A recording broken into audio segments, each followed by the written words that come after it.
Hello বন্ধুরা, নতুন আরেকটি ব্লগে সবাইকে স্বাগত। রান্নার ব্লগ নিয়ে হাজির হয়ে গেলাম এবং দেখেছো আজকে ফটোটা দেখে নিশ্চয়ই বুঝে গেছো প্রথমে কে রান্না করেছে আজকে।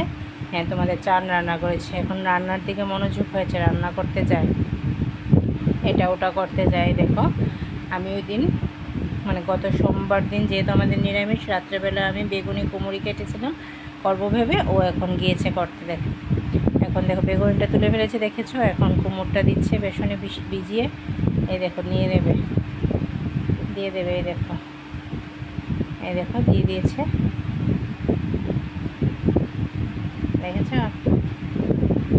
এই দেখো আবার হাতও ধুয়ে দিচ্ছে, দিয়ে আবার কুমড়িটা আবার উঠাবে। বেগুনি করতে যায়, কুমড়ি করতে যায়, চা করতে যায়, ডিমের অমলেটও করে, ডালের বড়াও করে, অনেক কিছু করতে পারে। একটু একটু করে গ্যাসটা ধরিয়ে দিলে, গ্যাসটা ধরাতে পারে না আর কি, আর কিছুদিন পর গ্যাসটা ধরানো শিখে যাবে। তোমরা যদি কেউ খেতে চাও কন্ট্যাক্ট করে বলো, করে দেবে, ঠিক আছে? এই দেখো কুমড়ি করেও তুলে ফেলেছি।